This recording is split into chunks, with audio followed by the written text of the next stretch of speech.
Salut les petits potes, comment ça va? J'avais pas d'idée de vidéo pour cette semaine et puis je me suis rendu compte que je vous avais pas encore vraiment parlé de comment j'avais trouvé un job au Japon. Donc je suis venu me poser dans un petit parc à côté de chez moi et on va en parler. Je vais vous raconter d'abord comment j'ai trouvé le job et après bien sûr je vais essayer de vous donner des conseils, des leçons que j'ai pu tirer de cette expérience en espérant que ça puisse vous aider. Bien entendu, c'est pas un tuto, il n'y a pas vraiment de tuto, de recettes pour trouver un job, que ce soit au Japon ou ailleurs. Il y a d'ailleurs 1001 façons de trouver un job. Mais bon, si ça peut aider quelques-uns d'entre vous, alors c'est tout bénef. Je vous montre le petit parc avant de commencer. Voilà, un endroit tout paisible, avec des vieux et des gosses. Et c'est là que je viens travailler la musculature saillante aussi, vous voyez ça, ces jolis pectoraux là, c'est ici que ça se passe. Bon, on est bien installé là, j'espère que les cigales ne s'entendent pas trop parce qu'elles sont toujours aussi bruyantes. Allez, on est parti, je vous raconte ça. Donc ça a commencé il y a 4 mois environ, au mois de mai. Je cherchais un job de graphiste. Donc graphiste, c'est pas les études que j'ai fait une formation en ligne que j'ai même pas fini d'ailleurs, pas encore, mais c'était vraiment ce que je kiffais faire en fait. Mes études ça avait rien à voir avec ça, donc je me suis dit si quitte à rester au Japon, autant faire quelque chose que j'aime. C'est pas la peine de rester au Japon pour faire un métier qui me ferait chier. Donc je cherchais des jobs dans le domaine et puis c'était un peu la galère. Beaucoup demandaient le japonais que je maîtrise pas à 100%, loin de là, et donc forcément j'étais limité à ce niveau là. Et puis un ami m'a parlé d'un groupe Facebook de graphistes, de designers à Tokyo. Donc j'ai rejoint ce groupe et coup de chance, 2 jours après, une offre d'emploi où le japonais n'était pas requis. Donc je postule en envoyant les choses habituelles, CV, même pas de lettre de motivation cette fois-ci, et puis donc le portfolio quand on est graphiste, c'est-à-dire votre book avec tous les projets que vous avez déjà réalisés jusqu'ici. Une semaine après, ils me rappellent et ils me disent que ma candidature, que mon profil leur plaît, donc ils veulent m'inviter à un entretien. Donc là forcément je suis super content, c'est une grosse boîte en plus, c'est pas une agence immobilière mais c'est une entreprise qui gère l'immobilier, les bureaux pour d'autres entreprises. En fait c'est de l'immobilier pour professionnels, et puis ils ont aussi une partie design intérieur et tout ça. Bref, c'est un gros truc et ça m'avait l'air vachement intéressant. Du coup j'étais content. Et là ils me disent de ramener donc à nouveau mon CV et puis mon portfolio pour l'entretien. Ok, donc je prépare mon portfolio, disons, je le peaufine et je regarde mes projets et je me dis peut-être que ça suffira pas. Alors je réfléchis, je cherche une idée pour entre guillemets sortir mon épingle du jeu. Et là dans l'annonce j'avais vu que une des compétences principales requises pour ce job c'était PowerPoint. Alors moi dans ma tête PowerPoint c'était l'outil que tu utilises pour faire des exposés en 4e sur ton chanteur préféré. Eh bien figurez-vous que non, je me suis renseigné là-dessus et puis c'est un outil quand même très puissant et sous-exploité. On peut faire des super choses avec. Bref, c'est pas là le sujet de la vidéo. Et donc j'ai commencé à voir ce que je pourrais faire avec PowerPoint. J'ai regardé des tutoriels, des choses comme ça, des vidéos sur internet pour un peu voir ce qui était possible avec ce logiciel. Et je me suis dit que j'allais faire mon portfolio sur PowerPoint. Ça coûtait rien, ça coûtait quoi? Oui, 2-3 heures de temps. Et puis ça pouvait être que bénéfique. Je fais ça, je me pointe à l'entretien se passe très bien. Donc c'était avec un manager anglais et une autre designeuse japonaise. Et à la fin, il me demande saleté de moustique. Et à la fin, il me demande de leur montrer mon portfolio, ce que je fais. Et donc ils ont été vachement surpris de voir que j'avais fait sur PowerPoint. Et à la fin de l'entretien, ils me disent que c'était la première fois que quelqu'un faisait ça. Et donc ils étaient super contents. Donc j'étais content également, forcément. Content de mon petit coup. Vous avez peut-être l'impression que je me jette des fleurs. C'est un peu le cas parce que franchement j'étais assez fier de moi là-dessus. Et donc on passe à la prochaine étape des entretiens. Alors ça apparemment au Japon c'est souvent le cas. Il n'y a pas 1 ou 2 entretiens, il y en a au moins 3 voire 4 si ce n'est plus. je sais pas, je parle de mon expérience là, donc je ne pourrais pas vous donner plus de détails. Donc la prochaine étape, c'était un projet fictif pour l'entreprise. Désolé, je suis en train de me battre avec les moustiques là. Un projet fictif pour l'entreprise. Ça, en tant que graphiste, d'habitude, on n'aime pas faire. Parce que les projets fictifs, ça sent toujours la quenelle. C'est genre, ouais, on organise un concours, ou faites-nous un projet fictif, et puis le gagnant remporte ça, ou on l'utilisera pas à d'autres fins que blablabla. Et au final, ils vous prennent tout votre projet, et vous l'avez fait pour rien. Bon là, en l'occurrence, c'était pas le cas. De toute façon, je leur avais envoyé un PDF donc non modifiable avec du lorem ipsum, pardon, c'est ces textes d'exemple qui veulent absolument rien dire. Donc c'était pas réutilisable, sauf les idées que j'avais mis dans ce projet. Donc c'était un projet où il fallait pitcher, parce qu'en fait l'appellation officielle du job c'est pitch designer, c'est-à-dire que pour aller démarcher des clients qui sont des grosses entreprises qui veulent ouvrir de nouveaux bureaux, ouvrir des centres commerciaux, des choses comme ça, du gros immobilier, on va aller pitcher le truc. Donc tu as les designers intérieurs qui vont leur montrer ce qui est possible de faire à l'intérieur des bureaux pour avoir des trucs bien stylés en mode start-up et compagnie. Et après c'est à nous de les pitcher, donc de leur vendre ça, parce qu'on va pas leur donner ça sur des feuilles volantes. Donc tu as de la mise en page, t'as du branding, tu as des choses comme ça à faire. Donc je fais ce projet. Et il m'invite donc à un autre entretien parce que le projet leur a plu. Et puis là, l'entretien se passe bien. À nouveau, il y avait une nouvelle personne, c'était la RH, et un autre designer italien cette fois-ci. Et l'entretien se passe très bien. Et j'étais très nerveux, pourtant. Mais ça s'est bien passé. Et après ça, on allait boire un café avec les deux jeunes designers de l'équipe, sans les chefs, c'est eux qui m'ont invité, pour aller parler d'une manière un peu plus informelle, quoi. D'une manière plus normale, d'une manière plus amicale. Et ils m'ont laissé entendre officieusement que j'avais le job. Donc là j'étais super content, mais je pouvais pas me réjouir à 100% tant que j'avais pas la réponse officielle. Et puis c'était quoi 2 semaines plus tard, je reçois un coup de fil du manager qui me dit que félicitations, j'étais pris. Donc là, la pression qui saute, vraiment, je pouvais pas être plus heureux. J'ai accédé à ce que je voulais en fait depuis mon arrivée au Japon, c'est-à-dire un job dans un domaine qui me plaît. Donc tout bénef. Donc super content. Et après il y a eu d'autres rendez-vous plus administratifs pour parler du salaire, des choses comme ça. Des congés, très important ici. Donc voilà pour ma petite histoire. Et maintenant je vais donc vous donner les conseils que j'estime importants. Les choses que j'ai appliquées. Alors sans prétention, vous les prenez, vous en faites ce que vous voulez. Mais si ça peut en aider quelques-uns, alors pourquoi pas.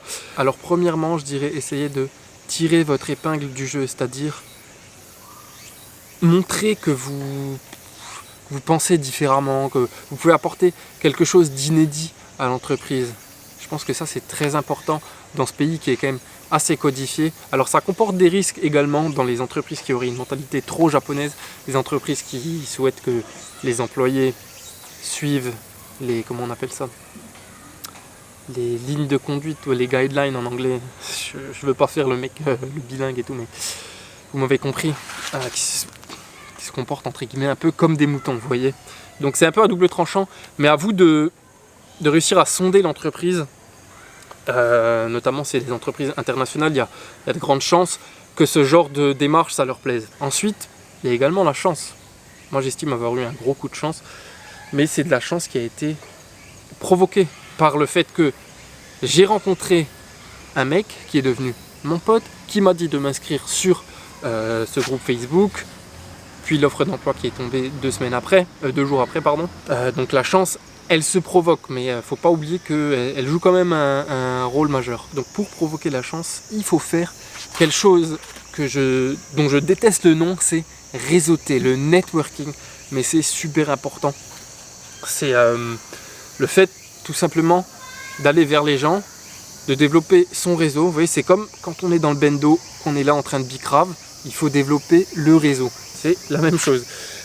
Non mais plus sérieusement, c'est très important, seulement ça doit pas non plus être fait de manière uniquement intéressée. Vous voyez, vous n'allez pas des événements, à des meet-ups, des séminaires, des choses comme ça, ou même dans des bars pour rencontrer des gens, dans le simple but d'aller chercher du taf. Vous n'allez pas aller voir un mec et wesh, ça va, t'as pas du taf pour moi. Non, allez-y quand même dans une démarche où vous avez envie de rencontrer des gens d'autres horizons, et c'est ça qui va faire qu'un jour ou l'autre, les opportunités, elles vont tomber, vous verrez. Donc voilà, le networking, donc ça se passe déjà sur LinkedIn, ensuite sur tous les autres réseaux, ça se passe aussi dans la vraie vie. Utilisez l'application Meetup, j'en ai déjà parlé dans beaucoup de vidéos, parce que tu as des Meetup pour tout. Tu as des Meetup pour le sport, d'accord, pour les échanges linguistiques, mais tu as des Meetup par exemple, je sais pas, sur la programmation. Donc si vous cherchez un job dans l'IT, dans l'informatique, pourquoi pas, ça peut aider. Faites des rencontres, tout simplement. De toute façon, je pense que si vous êtes parti au Japon, c'est pas pour rester seul dans votre coin, donc je me fais pas trop de soucis là-dessus. Mais il faut parfois se forcer un peu. Moi aussi, parfois, j'ai juste envie de rester dans ma piole, de rien glander, et puis ça arrive que je me bouge le cul, je sors, je fais une rencontre cool qui apporte des choses positives, donc voilà, c'est tout bénéf. Ensuite, il y a le niveau de japonais. Alors forcément, 12 euphémismes, mais mieux vous maîtrisez le japonais, plus vous avez de chance. Donc ce que je peux vous conseiller, c'est d'apprendre le japonais le plus possible avant d'entamer vos recherches de job, mais cherchez tout de même, si vous voulez, chercher le plus tôt possible. C'est comme vous le sentez en fait. Après, il y a beaucoup d'entreprises qui réclament le niveau N2, donc c'est le niveau qu'on atteint après 1 an de cours, il me semble, dans les écoles classiques, les écoles où on a 3h30 ou 4 heures de cours par jour. Honnêtement, je pense que le N3 est suffisant pour se débrouiller de manière professionnelle, mais ça restera toujours l'entreprise qui décide.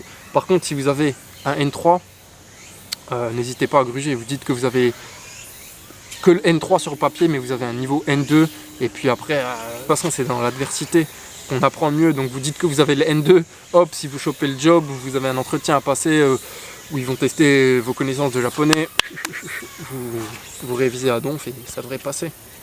Fake it until you make it, comme disent les Américains. Ensuite, pour les sites d'offres d'emploi, je les ai pas tous en tête, mais honnêtement, ça se trouve très facilement sur Google. Là, en tête, j'ai quoi? Il y a Gaijin Pots, Michael Page, ça je crois que c'est une agence de recrutement.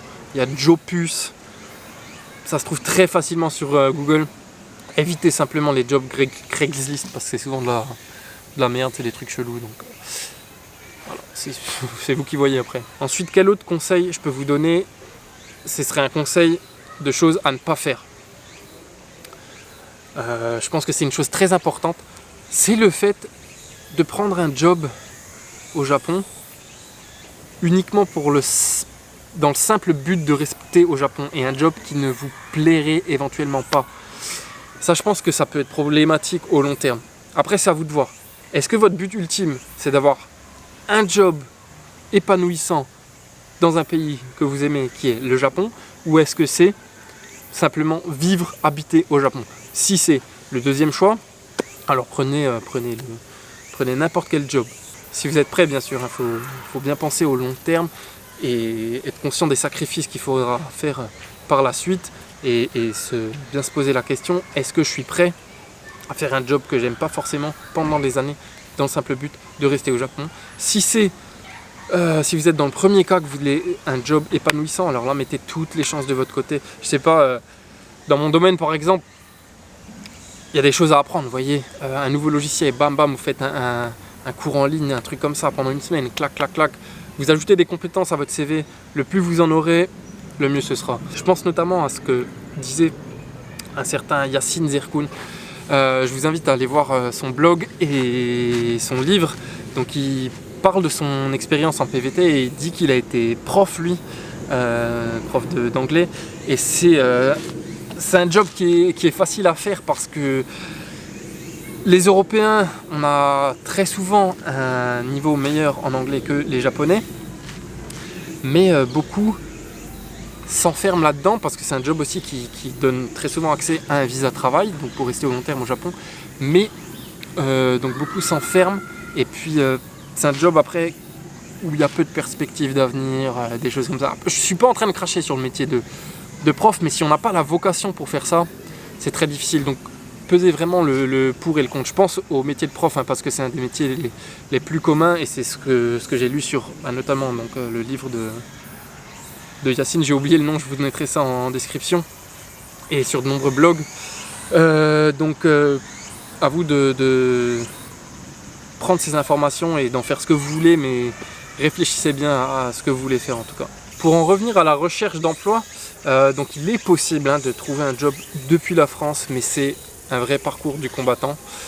J'avais commencé à faire ça avant de faire mon PVT, et puis j'ai arrêté au bout d'un mois, 6 semaines, parce que les entreprises sont très réticentes à embaucher des mecs, donc à s'engager pour des mecs, enfin des personnes qui ne sont pas dans le pays, ils peuvent même pas les tester sur place, et donc sponsoriser une personne qui n'est pas sur place, c'est un risque énorme pour l'entreprise, mais c'est pas impossible, donc à vous de voir. Sinon, la meilleure façon c'est le PVT, hein. De nos jours c'est très facile de venir au Japon, j'en vois des gens, il faudrait que je fasse une vidéo là-dessus, ils disent ouais le Japon c'est difficile. Non, franchement on a la chance, on a une chance de ouf d'être français ou européen, d'avoir ce système de partenariat qui fonctionne avec le Japon, sous la forme du visa vacances-travail, ou PVT ou Working Holiday Visa, appelez-le comme vous voulez.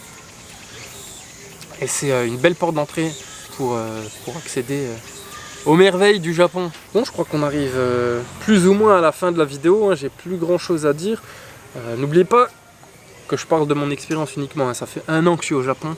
Il y a des gens qui ont une expérience, en tout cas temporelle, bien plus importante, qui ont des choses différentes à dire. Donc tout n'est pas forcément bon à prendre, mais je pars du principe que plus il y a d'informations, le mieux c'est pour vous, pour ceux qui auraient envie de venir s'installer ici. Ça permet de piocher à droite à gauche. Ah oui, une dernière chose, il faut aussi être conscient de la culture du travail japonaise. Vous n'êtes pas sans savoir que les Japonais travaillent beaucoup, qu'ils ont peu de congés, mais ça c'est dans les entreprises à la mentalité japonaise. Dans les entreprises internationales, très souvent c'est différent, et puis même de manière générale, j'ai l'impression que dans le pays ça commence un peu à évoluer.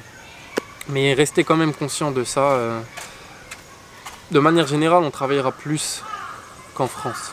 Voilà, je pense. Voilà, c'était tout pour moi. Écoutez, si vous avez des questions, vous n'hésitez pas à les poser en commentaire ou m'envoyer un petit message sur Twitter. Si la vidéo vous a plu, eh ben, vous pouvez la partager, ça me fait plaisir. Partagez-la à vos amis qui auraient envie de venir travailler au Japon. Et puis on se dit à très bientôt pour de nouvelles aventures. À bientôt. Ciao, ciao.